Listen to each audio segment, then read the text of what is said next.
Los 7 sellos de Apocalipsis. Cuando el Cordero inmolado y abrir sus sellos, se desata en el santuario celestial una escena de adoración sin precedentes. Esa venida de Jesús ante el Padre es la misma que describe Daniel 7:13 y Daniel 8:14. Y esta escena está en Apocalipsis capítulo 5, versículos 8 al 14. Ahí dice: cuando hubo tomado el libro, los 4 seres vivientes, los 24 ancianos, se postraron delante del Cordero. Todos tenían arpas y copas de oro, llenas de incienso, que son las oraciones de los santos, y cantaban un nuevo cántico, diciendo: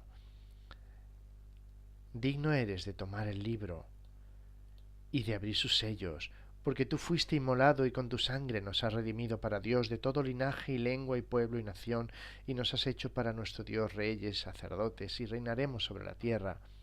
Y miré, y oí la voz de muchos ángeles alrededor del trono, y de los seres vivientes, y de los ancianos, y su número era millones de millones, que decían a gran voz: el Cordero que fue inmolado es digno de tomar el poder, las riquezas, la sabiduría, la fortaleza, la honra, la gloria y la alabanza.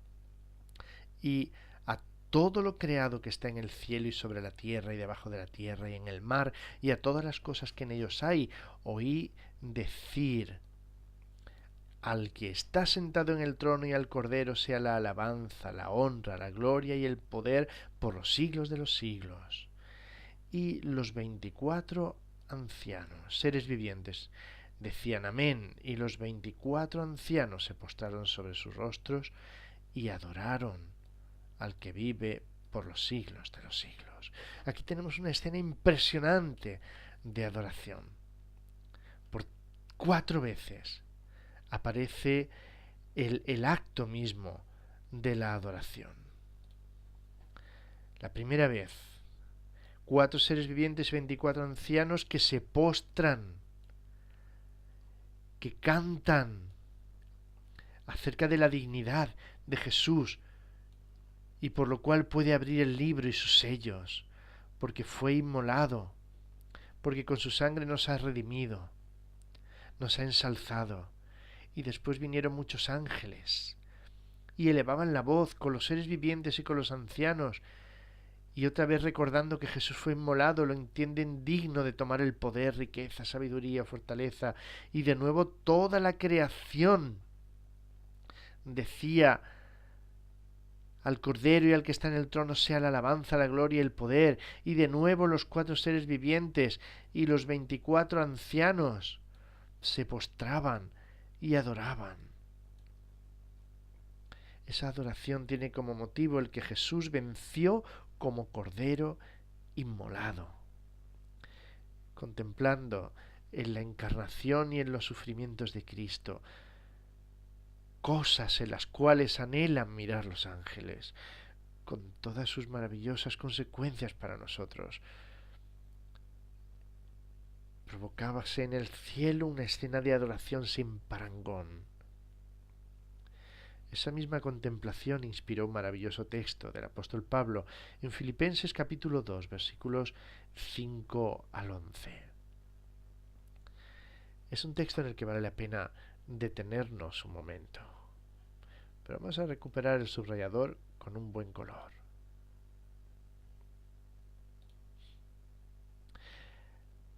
A ver. Allí dice: haya pues en vosotros este sentir que hubo también en Cristo Jesús. Este sentir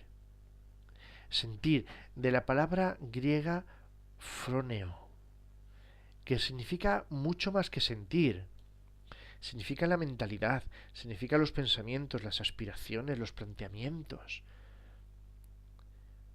la emoción.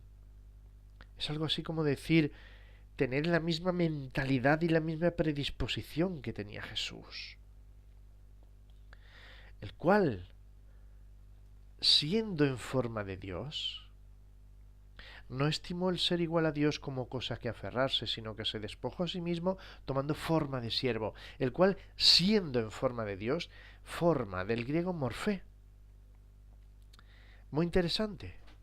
En la mitología griega, Morfeo, de ahí Morfé, en la mitología griega Morfeo se encargaba de inducir los sueños de quienes dormían y de adoptar una apariencia humana para aparecer en esos sueños. De modo que primero inducía a dormir y después se colaba en los sueños con forma humana. De ahí la palabra morfina, por sus propiedades para inducir al sueño, o la expresión estar en los brazos de Morfeo, que significa soñar y por extensión dormir. 2 veces aparece aquí la palabra Morfeo. Para primero hablar siendo en forma de Dios y después para hablar tomando forma de siervo. La fuerza del término morfé en este texto reside precisamente en que lo que hizo Dios en la encarnación no fue aparentar que era hombre para inmiscuirse en las cosas de los humanos, como hacía Morfeo para meterse en los sueños, sino en que se convirtió tan realmente en humano como era realmente Dios. Fijaos bien que aparece 2 veces morfé, una aplicado a siendo en forma de Dios y otra aplicado a tomando forma de siervo. Pero daos cuenta de la diferencia en los verbos. Siendo y tomando.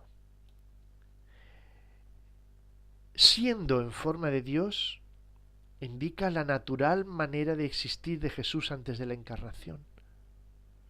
No tenía que hacerse Dios, era. Mientras que para ser siervo, tenía que tomar esa condición. Hay una diferencia notable aquí. Sigue diciendo el texto. Se despojó a sí mismo. Auton ekenosen. Asimismo, auton ekenosen, despojarse. El término para despojarse lo encontramos en otros textos para referirse a cosas vacías, cosas que están vacías o que son inservibles o vanas. Aplicado aquí sería algo así como decir que siendo en forma de Dios se quedó vacío para hacerse siervo. Se convirtió en algo vacío. Pero mirad bien, no es que primero se despojara y luego tomara forma de siervo, no, sino que en el acto de tomar forma de siervo se despoja. Perdió mucho. Antes de una manera y ahora de otra. Y dice el versículo 8, dice que estando en la condición de hombre, vamos a reflexionar un poquito en esta expresión. Estando en la condición de hombre, en griego es schemati euretheis hos anthropos. Schemati, de donde viene esquema. Es decir, esquematizarse, estar bajo un esquema. En Romanos 12.2 Pablo dirá, no os conforméis a los planteamientos de este mundo, no os esquematicéis, es la misma palabra. No os hagáis un esquema. Eureceis, de donde viene la palabra eureka. Es la parábola aquella donde el hombre está labrando y de pronto encuentra un tesoro. Ahí aparece el término eureka. Y de repente encontró un tesoro. Es algo así como decir. Así, estando en la condición de hombre, podría entenderse mejor diciendo, descubriéndose bajo el esquema de lo humano o encontrándose repentinamente bajo el esquema de lo humano, porque fijaos, aquel que vivía en forma de Dios, es decir, siendo Dios, se vacía al tomar la condición humana de siervo y entonces de repente se encuentra bajo el esquema de lo humano. De repente aquel que era en forma de Dios se descubre bajo todo lo que los hombres viven, sienten, perciben, y todo era nuevo y distinto para él. Pues estando en esa condición, que es a donde queremos llegar, estando en esa condición, dice el texto que se humilló. Y quisiera comentar esto, porque la humillación no fue el hecho de hacerse siervo, el hecho de dejar de vaciarse para ser siervo, o vaciarse al hacerse siervo. No, esa no es la humillación. Aquí dicen que consiste la humillación. Dice, estando en la condición de hombre, se humilló a sí mismo haciéndose obediente hasta la muerte. Es decir, la humillación consistió en hacerse obediente. Veréis, de repente descubrió en sus carnes la pulsión interna contra la ley de Dios que residía en su ser. Nunca antes la había sentido. Nosotros la sentimos desde que nacemos. Cuando asume la naturaleza humana, de repente se encuentra bajo el esquema de lo humano, de lo que vivimos, de lo que percibimos, y siente en sus carnes la pulsión interna contra la ley de Dios que reside en sí ahora, ese principio interior contrario a la gran ley del amor que ha llevado a todos los hombres a manifestarse en rebeldía, pecando y separándose de Dios. El que siempre había estado con Dios, el que por edades eternas ha estado en el seno del Padre y se había deleitado en ser uno con Él, conocía ahora el peligro de depender de sí mismo, y por eso el creador de todo, el resplandor de la gloria de Dios y sustentador de todo, desconfiando de sí mismo, de su humanidad adquirida, decidió depender, haciéndose obediente, decidió depender para todo de su Padre. En eso consistió la humillación. Abba, Padre, todas las cosas son posibles para ti. Aparte de mí esta copa, mas no lo que yo quiero, sino lo que tú. Y al contemplar todo esto, los cielos estallaban en adoración. Dice el apóstol Pablo, por lo cual Dios también le exaltó hasta lo sumo y le dio un nombre que es sobre todo nombre, para que en el nombre de Jesús se doble toda rodilla de los que están en los cielos y en la tierra y debajo de la tierra, y toda lengua confiese que Jesucristo es el Señor, para gloria de Dios Padre. Y esa es la escena de Apocalipsis capítulo 5 versículos 8 al 14, cuando los cielos contemplan la humillación de Jesús para salvar al hombre, para completar el plan de la salvación a escala universal. Prorrumpen en gritos y en actos de adoración.